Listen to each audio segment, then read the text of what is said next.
Pour un gars d'ici, être le directeur de général des Canadiens est une occasion d'une vie. Enjoy the moment, you're in the NHL here. Working for the Montreal Canadiens is a dream. La plus grande franchise dans la histoire du hockey. If it was my last day on this planet, and you told me what would you like to do, I want to be in that building on a Saturday night.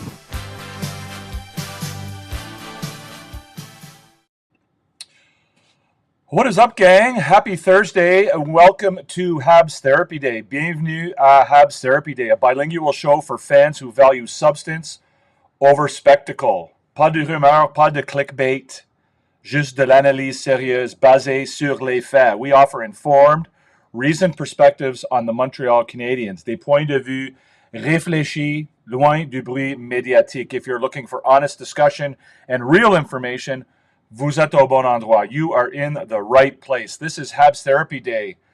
Ici, HABS Therapy Day. Let's begin. Let's get started, guys. On commence ici. What's up, Hoagie? I see you there. Welcome to the show. Welcome to the show, everybody. We are here for another episode of HABS Therapy Day. If you're not subscribed, please do so. Hit that button down below. Hit the notification bell. Give us a thumbs up if you're enjoying the show. If you're watching after the fact on a replay, same thing. Hit the subscribe button. Feel free to hit that thumbs up if you like what you're seeing. Merci, bonjour tout le monde, bienvenue à l'émission. Si vous n'êtes pas, vous n'avez pas souscrit, touchez sur le bouton en bas pour pouvoir joindre à notre communauté HABS Therapy Day, la communauté Recliner Sports. Si vous regardez l'émission après le fait sur le replay et vous aimez l'émission, donnez un thumbs up. On aimerait bien que tu sois partie de notre famille, de notre communauté. Thanks for having us, guys. The topic for today's show, and I've kind of, maybe kind of tried to drag you or tease you guys into it, is the Habs have a type. The Habs have a type. So there's a characteristic out there about a number of Montreal Canadiens that nobody's really talking about. And I thought maybe we could talk about it here today. There's lots of conversation going on with the rebuild, and as part of the rebuild about, the Canadiens, their new culture, their new identity that they're trying to create and build a new identity. They're trying to create an environment, an atmosphere where everybody gets along, everybody has a good time, everybody enjoys playing hockey, and they all sort of pull in the same direction towards winning a Stanley Cup, being a certain type of team, and pulling in the same direction with the same principles and goals and values in mind, and that a big part of that is having people who have similar characteristics, and that there's a culture and something that the organization looks for, management looks for when they're drafting, when they're making trades, when they're looking at free agents. There's something that there's a certain type of player that they're looking for. Hearing rumors that Kadri is willing to waive his no movement clause to either join the Habs or leave. What are my thoughts on that? My thoughts are that there's probably a less than 5% chance that Kadri would come to Montreal. Whether he wants to come here or not, I don't know. If you listen to the show on a regular basis, you know that we talked recently about the rumor mill and how to sort of, as a intelligent fan, how to sort of analyze rumors, and when they come through, how to process them and determine whether or not a rumor is just that, a rumor, whether it's made up, whether there's any real value to it. My thought is that Kadri in no way fits the Montreal Canadiens' long-term plans. He's 35, 36 years old. He's got a couple of years on his contract. He'd be expensive. My sense is that the Calgary Flames would want a fair bid in return for him. I just don't see how he would really fit the Montreal Canadiens role. The rumor also comes from Nick Kypreos, who is notoriously wrong when it comes to stuff like that. He doesn't appear to be. I'm sure he's in the loop in some ways, but when it comes to the Montreal Canadiens, I wouldn't put a lot of weight into what Nick Kypreos has to say, certainly. So my thoughts on that is that it's highly unlikely that the Canadiens are seriously considering Kadri. Again, like I said during the show the other day, I think the Canadiens are very, very what's the word I'm looking for? They're hard workers. They're very much connected, and when a player becomes available, they certainly will look into it, regardless of whether it's a player they think that they need or want. They're certainly going to make their inquiries and do their due diligence and see if there's something there. And in this case, if the Calgary Flames are out there spreading the word that Kadri is available, I'm sure that the Canadiens would have made a call to see about it. In that sense, maybe somebody is using that as a rumor that the Canadiens are interested, but the rest of it, I don't think there's a whole lot to it. So I'll leave it at that. So let's get back to the topic that we're talking about again. The Canadiens, are clearly looking for a certain type of player on their team. We've talked about it at length. You've seen it in the media. You've heard about it. They look for certain types of players. They look for character. They look for work ethic. Like we know that, we've seen the draft interviews with Ivan Demidov, with Jacob Fowler, and with some of the others, and the idea that the Canadiens like these guys who are winners, who have good attitudes, who have Michael Hage, right? There's a good story there. These are guys who bring some character to the equation. They're not just, they're not just hockey players. They're more than that. There's something to their to their game on and off the ice that the Canadiens, see as being valuable, right? And they're trying to bring in a certain type of player. Lane Hudson, Ivan Demidov, we hear that, these are guys who work super hard. They're on the ice all the time. Demidov's on the ice twice a day, 5 times a week, even in the off season. Lane Hudson, you got to drag him off the ice with a rope sometimes just to get him. This is the kind of player that they're looking for, right? You're looking for guys who, we've heard size, compete level. I think compete level more so than size. Hockey IQ, they're looking for guys who are, have a high hockey IQ, who can play within the Montreal Canadiens systems, their defensive systems and their offensive systems. They're looking for guys who have the skills and the mindset to play those systems, people who play with speed, not just physical speed, but mental speed, guys who can skate, but also who can think the game quickly enough to play within the systems that the Canadiens have, right? They're looking for those types of guys. They're looking for guys who can play their system, who can think the game quickly. The game moves fast, and they want guys who are able to do that transition game, who can, create turnovers in their own end, make reads, kill plays, all of that stuff. We often hear them talk about unicorns, right? They're looking for unicorns. Like the unicorn was, the first unicorn was Arbor Jackeye, and then the next unicorn was Florian Jackeye, and then the newest unicorn is oh my God, I'm drawing a blank on how to say his name. Papanikis.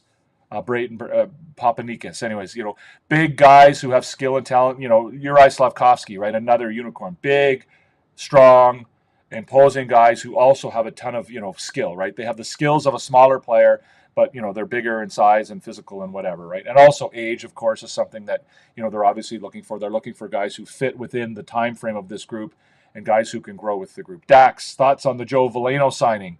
Joe Veleno is one of the players who has this characteristic that we're going to get into here in a second. My thoughts are that it's a low risk signing. They're not paying very much for him. Obviously they got him as a free agent, so they didn't have to trade anything for him. They're basically paying him the league minimum. If for whatever reason he doesn't work out, then they can certainly waive him or send him down to Laval and see if he gets picked up on waivers. So it's pretty low risk from Montreal's point of view. The upside, of course, with Veleno is that he's a highly talented hockey player, right? First Quebecois to be given exceptional status in the Quebec Maritime Junior Hockey League or in any junior hockey league in Canada. Came into the league with a lot of hype. Certainly hasn't lived up to that hype so far, but he's still quite young. I think he's 25, maybe going on 26. So he certainly still has a lot of room to grow. And, if he somehow finds that potential, that ceiling that everybody had for him earlier on in his career, then this will be an absolute steal for Montreal, right? If he turns into that guy that everybody thought he was going to be, or thought he could be when he was, 15, 16, 17 years old, and even early in his NHL career, then it's great. I mean, they've only got him for a year at $900,000, and they'll have to obviously pay him if they want to keep him around. Also, left-handed centerman, so he's not the best face-off guy in the world, but he's better than what the Canadiens have as other options as a left-handed centerman. So he certainly helps fill that role that Christian Dvorak left when he went off as a free agent to another team. So he fills that hole in a sense. I listened to an interview with him on the Tony Marinaro podcast. He certainly seems to have the right attitude coming in. He's been working hard this summer. He understands that he hasn't lived up to his potential. He understands that he has the ability to be better than he has. And if he takes that seriously and he works hard to become the type of player he's capable of, then I think, it can only be a positive for Montreal. I don't think he's guaranteed a spot on the team. I think he'll go to camp and he'll be one of the many centermen there vying for various roles, particularly the second and third line center. And we'll see how it goes, right? I think there's going to be a number of guys who will be in that mix. And if, like I said, if he's not good enough and he just can't, cut the mustard or make the team, then they can either release him or send him down to Laval. So there's really not much risk there. Quite honestly, he's a Montreal kid who seems keen and happy to be playing in Montreal. Obviously, we've seen in the past where that's worked, and we've seen in the past where that hasn't worked, right? There's been certain players who've succeeded coming to Montreal, Mike Matheson being a good example. And we've seen some who haven't succeeded coming to Montreal and dealing with, what it's like to be a local kid playing for the Montreal Canadiens. Joe Drouin, I guess, being one of the most recent examples of that. So who knows? It's going to remain to be seen. I'm encouraged. But again, this is a typical Kent Hughes move where, he's really not taking a whole lot of risk, right? The Patrick Laine trade last year being a similar example where you're taking very little risk. You're getting the player for next to nothing. And you're seeing if you can get something out of that player that perhaps he hasn't been able to get out of himself in the past, right? Like, so Laine, if Laine can live up to his potential, which, he did to some degree last year, but not completely, we're hoping that, maybe he can, improve even on that. Then that was great. But at the end of the day, if he didn't, you didn't really lose anything because you got a second round draft pick in return, and all you gave up was, basically, an extra defenseman, right? A guy who, really didn't have much of a role within the organization. So in that sense, I think this is a good move. I had my reservations at first because I'm not, I lost some respect for Joe Veleno at the World Championships a few years ago when he stomped on the back of Nino Niederreiter's leg. I lost some respect for the player at that time. My sense is that Veleno is a guy who's been through some ups and downs in his career, mentally. So again, I'm willing to give him the benefit of the doubt and see what he can prove in the Bleu Blanc Rouge. So we'll see at training camp what kind of guy shows up and what he brings to the equation, and whether he's on the starting lineup when the season starts. So anyways, we talked about all those other characteristics, guys. Let's get back to our topic. New culture and identity with Montreal. They look for guys who have strong character, good work ethic, guys who can think the game really, really quickly, guys who have a high compete level, high hockey IQ, the ability and the skills and mental and physical skills it takes to work within the Canadian system. They look for guys who are, quote-unquote unicorns, big guys who can play, skilled hockey. They're looking for guys of a certain age group. They're looking for all of these different things. But there's one other characteristic that the Canadiens really seem to be drawn to, and I'm wondering if you guys can pick up on what it is. I put the word out to in our chat group to Coach Frenchie and to Entertap and to Marco, and Coach Frenchie got it right away.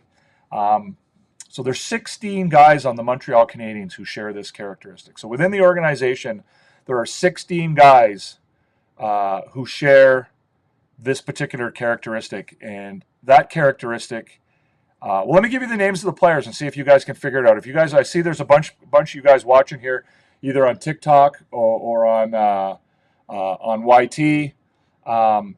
So here are the guys: Noah Dobson, Caden Gooley, Mike Matheson, Zachary Bolduc, Cole Caulfield, Kirby Dach, Ivan Demidov, Patrick Laine, Alex Newhook, Juraj Slavkovsky, Nick Suzuki, Joe Veleno, Michael Hage, David Reinbacher, Carey Price, and Philippe Méjard. So what is the characteristic, the one thing that all of those guys have in common, besides the fact that they're all Montreal Canadiens? There's one characteristic that those guys have that the Montreal Canadiens seem to be attracted to. And I'm wondering if anybody has picked up on this. This really seems to be a bit of a trend for the Montreal Canadiens, right?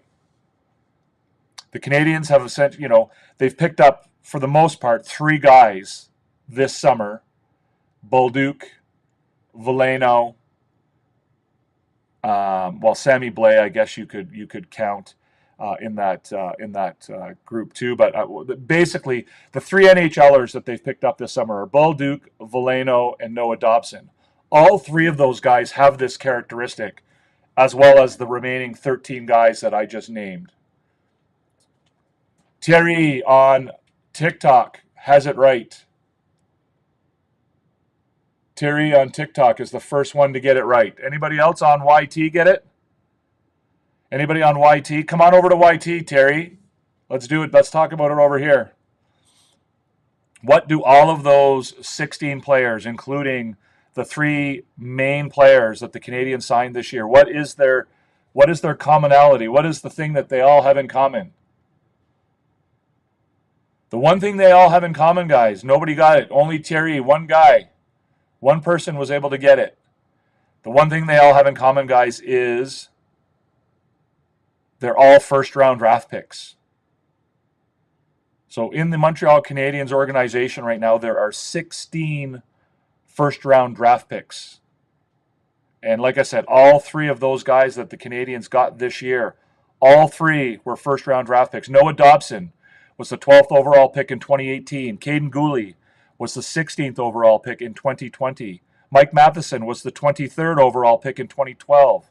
Zachary Bolduc, the 17th pick in 2021. Cole Caulfield was the 15th pick in 2019. Kirby Dach was the 3rd overall pick in 2019, same year as Caulfield. 2024, 5th overall pick, Ivan Demidov. The 2nd overall pick in 2016, Patrick Laine. Alex Newhook, 16th overall pick in 2019. Juraj Slafkovsky, 1st overall, 2022. Nick Suzuki, 13th overall in 2017. Joe Veleno, 30th overall, 2018. Michael Hage, 21st overall, 2024. David Reinbacher, 5th overall in 2024. Philippe Méjard, 26th overall in 2022. And, of course, Carey Price, 5th overall in 2005. So that's the characteristic that all of these guys have in common. Now I guess the question is, or multiple questions is, do you think that this is something that they're doing intentionally? Is this something that they're looking for? Or is it just a coincidence? Is it a coincidence that these players that they seem attracted to all tend to, obviously the ones that were drafted by Montreal in the first round are just that, they're obviously attracted to them because they think they're good players. But Dobson was drafted by the Islanders. Matheson was drafted by the Flyers, or the Panthers. Bolduc was drafted by the Blues. Dach was drafted by Chicago. Laine was drafted by Winnipeg. Newhook was drafted by Colorado. Suzuki was drafted by Vegas. Veleno was drafted by Detroit, right? So regardless of what team drafted these guys in the first round, the Canadiens seem attracted to that profile of a player. So I guess my question to you guys is, why do you think that is? Is there a reason for those guys, for the Canadiens to be interested in guys who were first-round draft picks? Is that something that you think is a wise thing, or do you think that's something that is a coincidence, or is there something more to it? I'm not sure what I think about it. I think for the most part, it's pretty wise because you're usually getting a guy who obviously has some talent, has some skill, and to be drafted in the first round. Not only does one person think you're pretty good, I mean, there seems to be, there's usually a relative consensus that the player has skill and talent. So if you get a guy who's on another team, who's a first-round draft pick, and you can get him on your team, especially if there's one who maybe has not lived up to his potential, and you can maybe offer him a new start, or a new way of coaching, a new way of teaching him the NHL game, then maybe you can benefit from that. And again, getting back to the discussion on Veleno, we were asked earlier about Veleno. That's kind of, I think, the thought process they had with Veleno. I think he would probably say the same thing about Kirby Dach, perhaps also with Alex Newhook. But again, I'd be interested in knowing what your thoughts are on it. I'm not 100% sure what I think about it necessarily, but wonder what your thoughts are about that. Let's get to the questions here.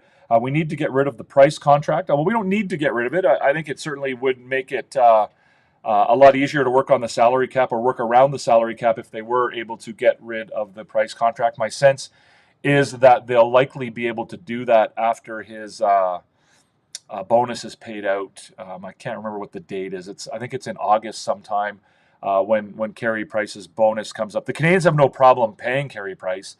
It's just, if they can get his AAV off the books, then it gives them some wiggle room with respect to salary cap. And so I think that is ideally the option that they're looking for. So I agree with you, Daniel. Life is easier if they get rid of the Carey Price contract. Benoit, those players are not all Quebecers. Some of them are, some of them are not.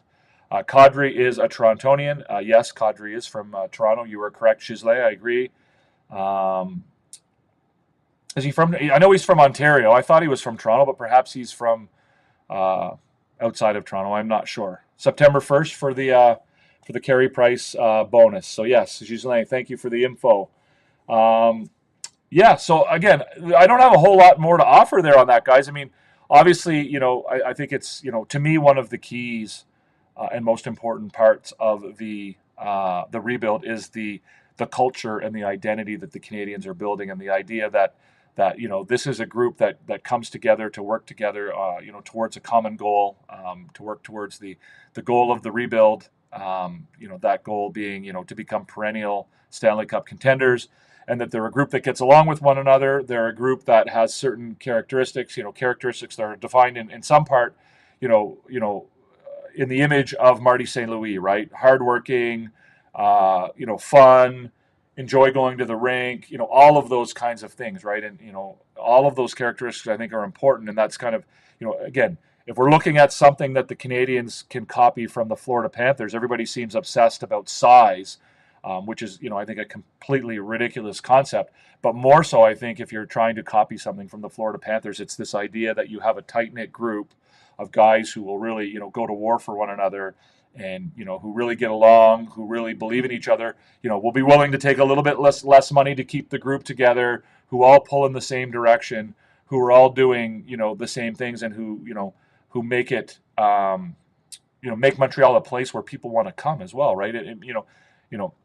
We often get caught up on the tax issue, which is not as much of an issue, I don't think, as it is being made out to be. But creating an environment where players want to play and where people enjoy going to the rink every day goes a long way in making your market or your franchise an attractive one for players, whether it's in a trade, whether it's as free agents, or whether it's your desire to stay there, right? Your contract's coming up at the end of the day, and are you going to simply chase the money, or are you going to to stay in Montreal, or give the team a bit of a break so you can keep the group together, much like we're seeing in Florida, right? We're seeing that from the Florida Panthers. Really good podcast, guys. I don't know if you listen to the Hockey PDO cast. It's a Sportsnet podcast. I think it's Dmitry Filipovich, I think, is the guy who hosts it. There was a really good episode on that podcast, the PDO cast. I don't think it's the most recent one, but it might be either the one before that or before that, where they interview one of the agents. It's Barkov's agent, and I think his last name is Diamond. And he talks about that. He talks about the things that players, or his clients anyway, consider when they're deciding to sign as free agents, or whether they're deciding to go somewhere else. And the fact that they, it's not simply all about the money.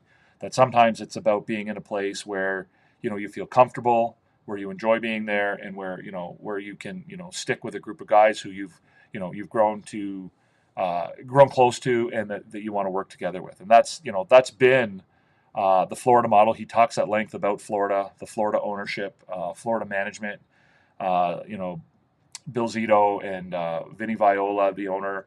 He talks about all that. And it's really, really quite interesting because I think a lot of fans are pretty, cynical about the idea that players only care about the money, right? And they're only going to go to the place where they can, make the most money. And it's quite clear from this interview that if you can create the right environment and the right atmosphere, that you can certainly, get players to consider more than just the money.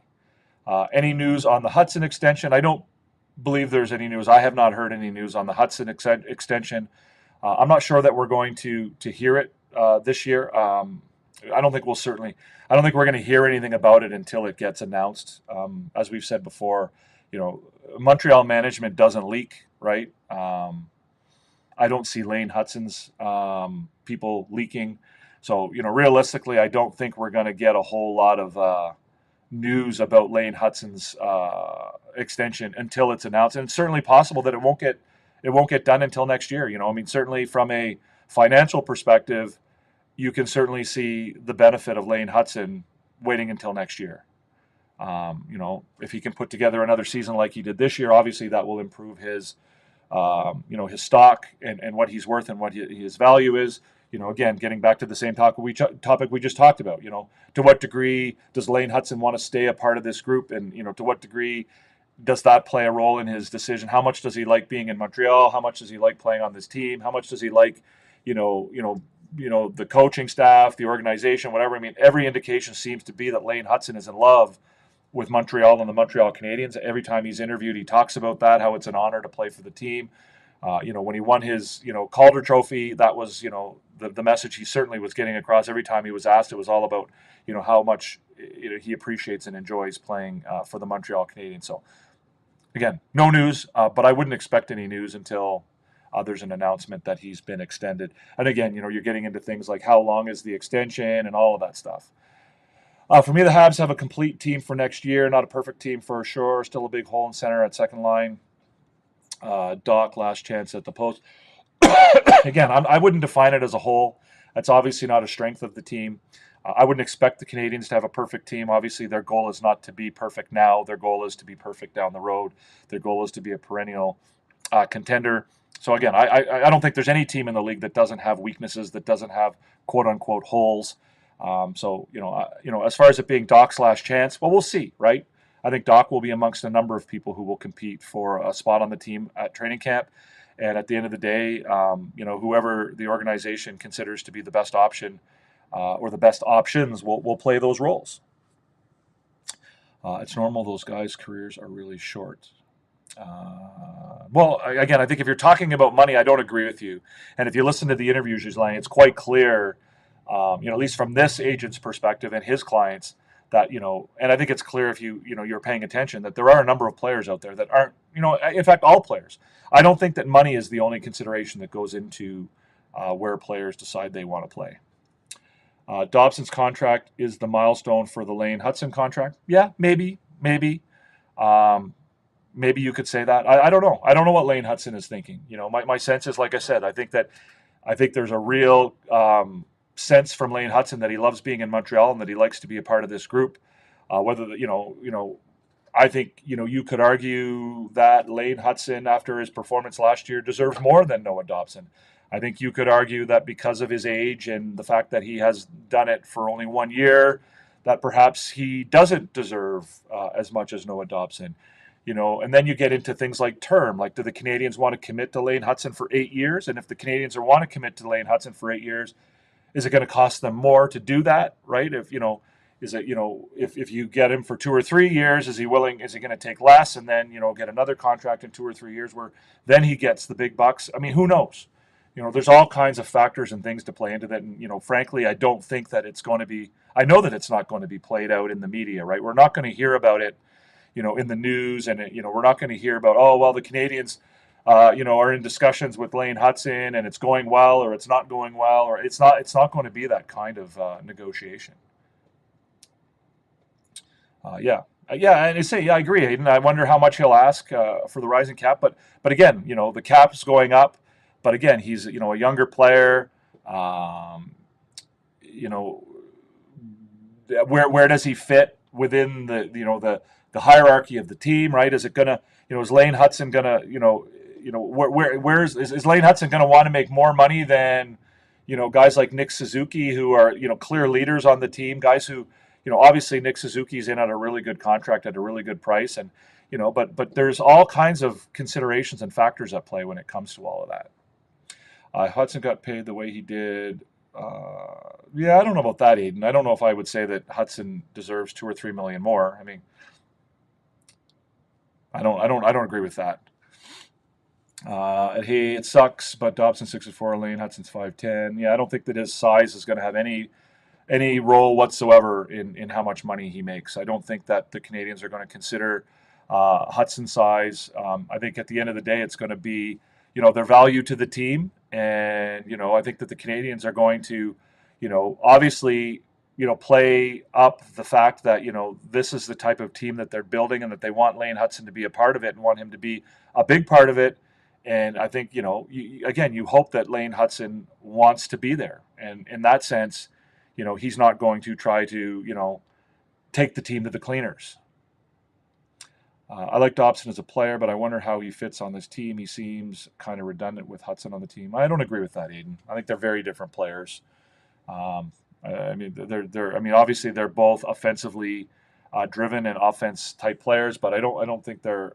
I don't see them as being similar to the point of being redundant. I think they're very different. I think Dobson has, different characteristics of Lane Hutson. I think they're again, I wouldn't call them redundant. And if they are redundant, then who in the world wouldn't want to have two Lane Hutsons on their team? I would, certainly, especially if you have one that's 6'4". So again, if I would take as many Lane Hutsons as I could get on my team, quite frankly. So I'm not really that worried about that. I agree with you. Size doesn't make much difference. Certainly when you get to this point, obviously when you're being drafted and you're at that stage of your development and your growth, and maybe your size plays a role. But at this stage, Lane Hutson's proven he can play in the NHL, or at least he did for 1 year, right? So it's not a question as to whether or not, well, he's only 5'10" and 175 pounds.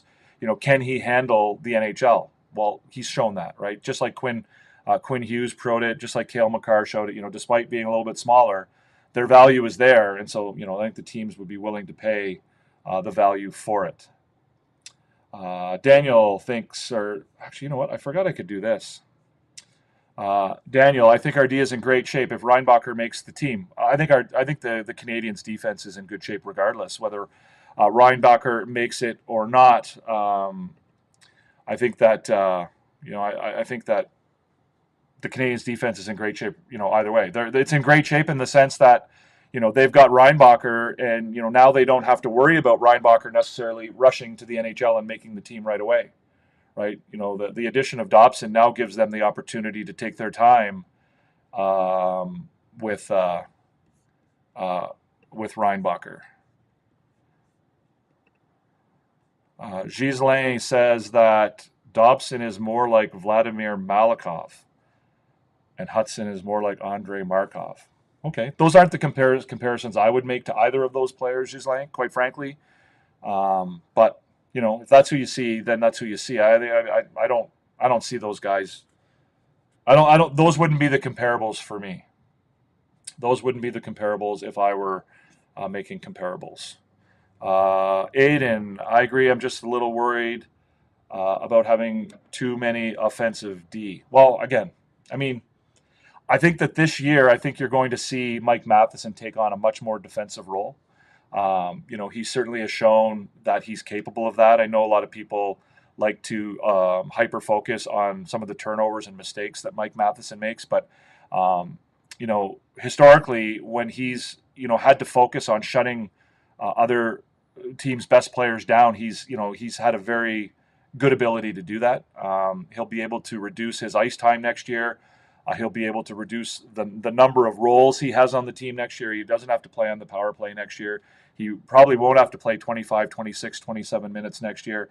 He'll be able to focus more on the defensive side of his game. So in that sense, you've got Dobson and Hutson as your quote unquote offensive defenseman. But let's not forget, Lane Hutson's a pretty good defensive defenseman too, right? For the last 25 or 30 games of the year last year, he was one of the better defensive defensemen in the league, right? He was near the top of the league when it came to expected goals against percentage. He was not the defensive liability that a lot of people thought he would be, or a lot of the naysayers, tried to make him out to be. I might be old school, but I prefer a tough, defensive, strong decor. Well, I mean, I think everybody prefers that to a degree, but you have to have some balance, Aiden. You can't just have, a bunch of 6'5" pylons, or not pylons, but monsters at the back of your lineup who just shut. I mean, I don't think that's the recipe for success. And if you're old school, then I would invite you to not be old school, because I think one of the great advantages that the Montreal Canadiens are gaining through this rebuild is their willingness to abandon some of the old school traditional practices of the NHL. Right? They're moving away from some of these theories that have been held for so long and don't seem to really work. And I don't know what you mean by tough, defensively strong decor. I mean, again, that's those are catchwords and key phrases that people use all the time. But I mean, I don't know who, like, is Caden Gooley strong and tough? Is Arbor Jacki strong and tough? Is Jaden Struble strong and tough? Like, I don't know. I don't know what you mean. Like, I mean, Noah Dobson might not be, a guy who goes out and buries guys and throws big hits all the time, but he's certainly a big, strong, tough kid who wins battles on the boards and has a really strong ability to be tough in front of the net, right? That's one thing he's known for is being pretty good at clearing the front of the net. So, do I think Matheson has a long-term future with the Canadiens? Yeah, I do. I do. I don't know. I mean, that's not to say that I think he will for sure. But I do. I think, I envision, the key word, the thing that Kent Hughes says all the time is, your ability to grow with the group. And do I see Mike Matheson being able to grow with the group? I absolutely do. I think he has the ability to adapt his game. And if he can show that he is can bring that shutdown defensive game that he's demonstrated in the past at times, then he can be a guy who sticks with this team, long term. He's a guy who could be your, as the younger players grow and develop, he's a guy who could, fall into that David Savard role, the David Savard role that he played last year. But again, obviously being younger and a little bit more mobile, right? So I can see Mike Matheson being on this team, down the road. That's not to say that he is for sure. He fits a lot of other boxes too, right? He's a Montrealer. He's a leader on the team. A lot of the players respect him. The players go to him for advice. He's a guy who the younger players certainly, rely on. He's a local. He speaks French and he speaks English. He's good with the media. I agree with you. He's been in a lot of trade rumors, but I think the reason he's in a lot of trade rumors is because there's a lot of people in the media and in the fan group, like in the amongst the fan base, who treat him like a whipping boy, right? They see the one or two mistakes that he makes and they become hyper focused on that, and they all of a sudden develop a sense or a feeling for him that they don't like. Same way they've done with with with Patrick Laine, and with Kirby Doc and whatever. That's why you're hearing those names in trade rumors, is because when the guy from RDS is saying, well, who's going to be traded next? Well, the first guy who comes to his mind is Mike Matheson, because it's a player who, for whatever reason, he's got it in his head he doesn't like. So Hudson, like Quinn Hughes, what are we saying here? Cale Makar, small, mobile, great hockey IQ. Dobson has great precise shot. Yeah, I agree with that. He also has a number of other skills. He's obviously young too, right? Like we forget, right? You talk about Noah Dobson, and he's still 25, right? He's still growing as a defenseman. Defensemen, tend to develop a little bit slower than other players. So he's a guy who still can improve in certain aspects of his game, right? His game is still developing. Struble is a big muscular player, but I question his implication in big physical game. I don't see the mean and tough mindset. Well, I don't agree with that, Benno. I've seen that from him at times. I've seen him, play tough. I've seen him, be aggressive when he needs to be. I mean, he's still obviously young and he's still finding his way on the ice and getting comfortable, being in the NHL. So there's obviously work to be done there.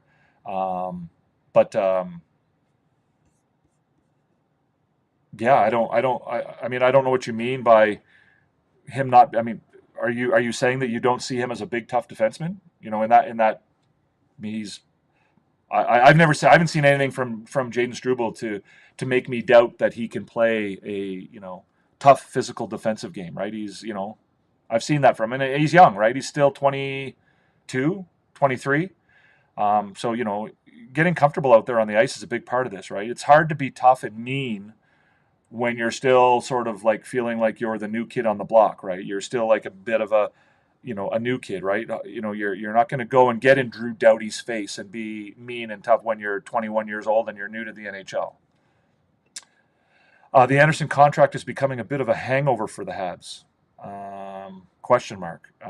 Well, if it's a question, then the answer to me is no. I don't think so. I mean, obviously, you're paying Josh Anderson more than you would like to, but I think that Anderson's contributions to this team, particularly last year, have been great.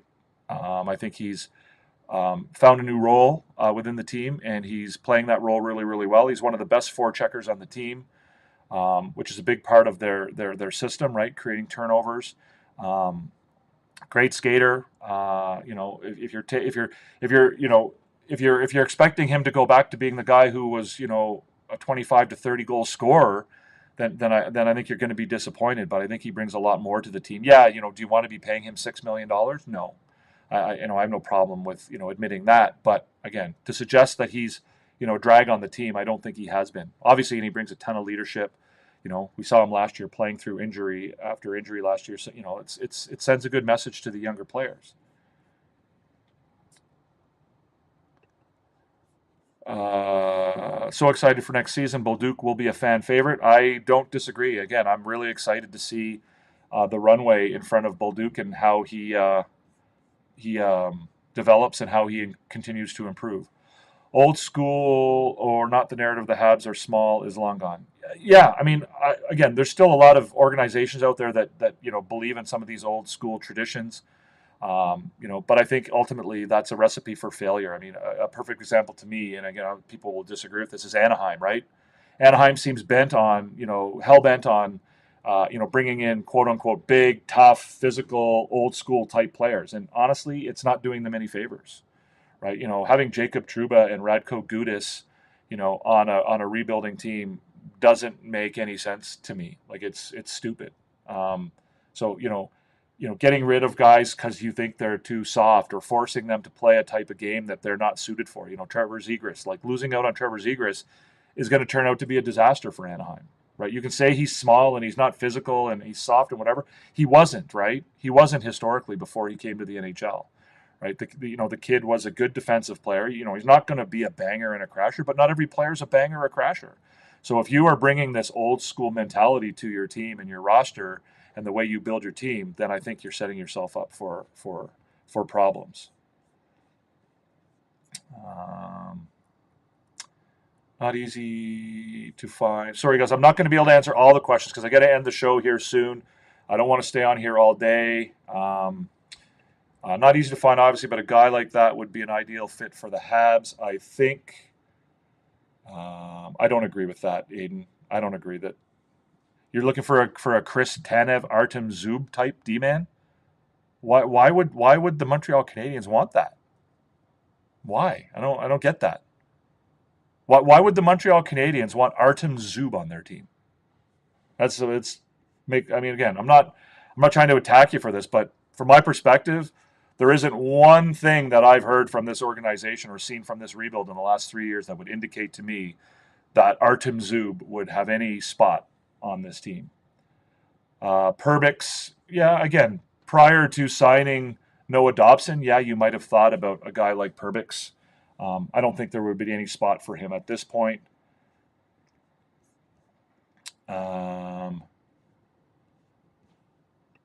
You could have a few small players, but those must be exceptional. Yeah, I mean, yeah, I mean, you don't want to have a team made up of all 5'9" and 5'10" guys. I agree with that. But again, it's all about whether or not that player can play in the NHL or not, right? Some kids are 5'9" and show the ability to play in the NHL. Some players are 5'9" and use their size to their advantage, but others don't, and they can't make it. But if you prove that you can make it in the NHL, like I don't see size being a disadvantage for Lane Hutson. In fact, I see it as an advantage. Lane Hutson would not be the player he is if he was 6'4", right? He wouldn't be able to do the things that he does on the ice at 6'4", right? So I'm not, again, there's guys who are 5'9" and 5'10" and go and try and play like they're 6'4", and that rarely works out. But you look at guys like Lane Hutson or Cole Caulfield, and they use their size to their advantage, right? They use their size as an advantage, and it, But again, I get it. You don't want to have an entire team of giants, but this whole size narrative in the NHL is completely overblown, right? Everybody seems to think that the Florida Panthers are some great big giant team, and that's why they won the Stanley Cup. It's just not true. And you can go back and watch. I did a previous episode on this. The Montreal Canadiens were a bigger team than the Florida Panthers last year. The Montreal Canadiens were every bit as big as the Washington Capitals last year. So the reason the Canadiens lost in the playoffs had nothing to do with their size. Nothing.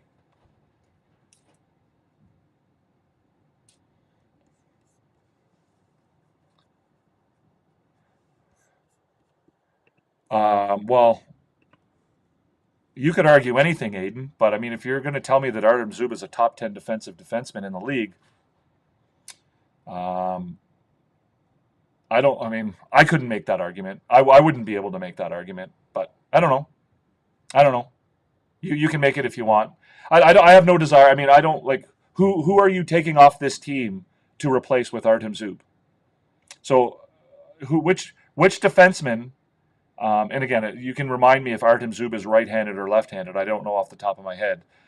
You tell me which defenseman you would rather have Artem Zub over in the Canadiens defensive core. I mean, are you taking Arbor Xhekaj?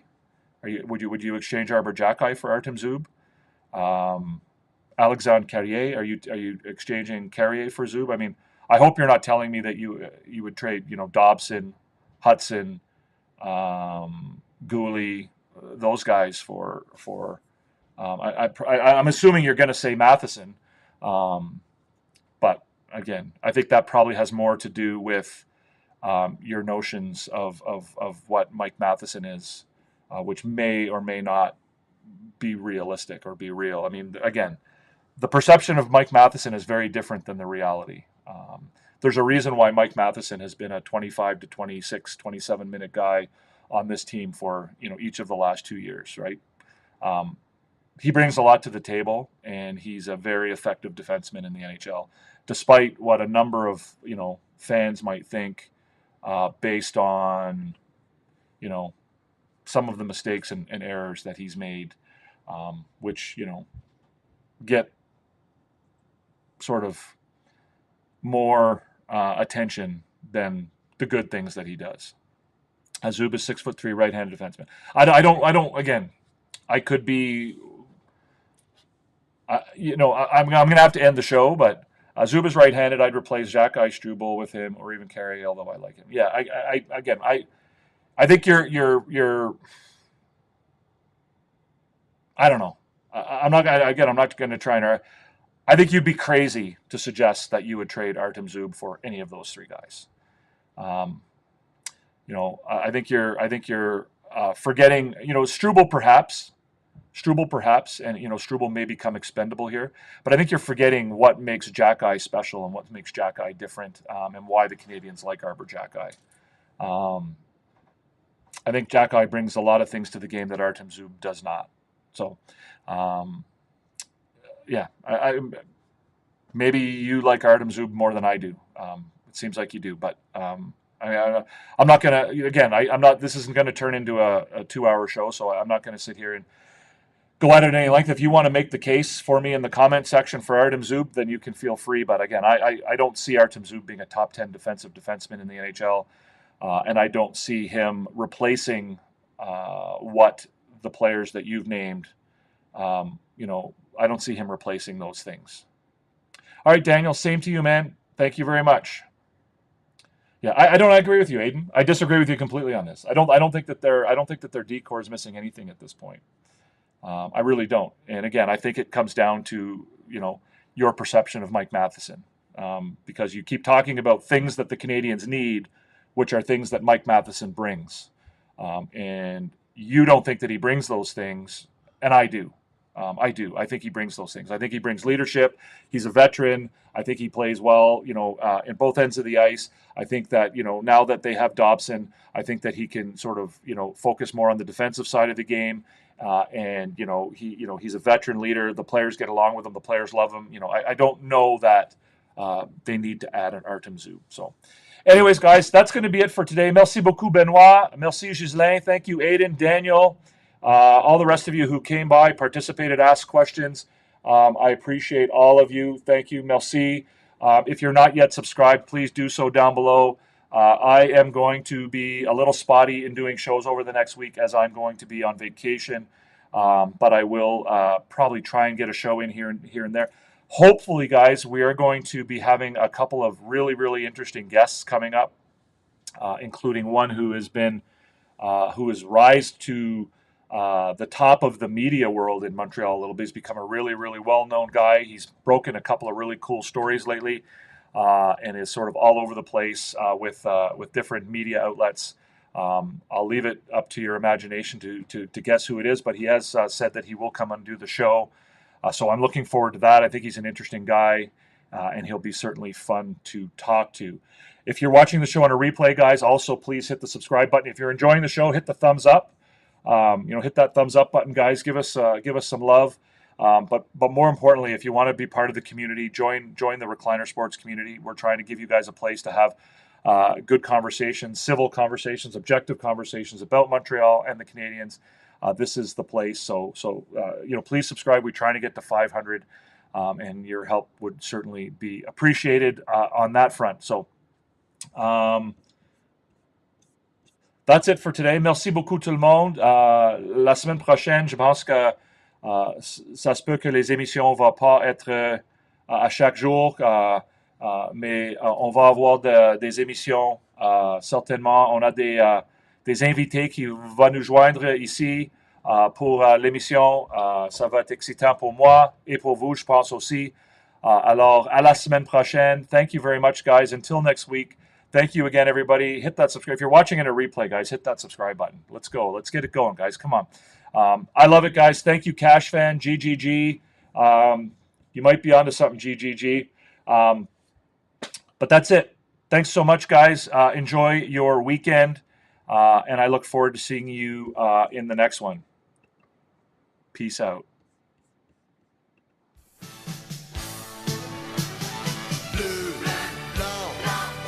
Pour un gars d'ici, être le directeur de général des Canadiens est une occasion d'une vie. Enjoy the moment, you're in the NHL here. Working for the Montreal Canadiens is a dream. La plus grande franchise dans la histoire du hockey. If it was my last day on this planet, and you told me what would you like to do, I want to be in that building on a Saturday night.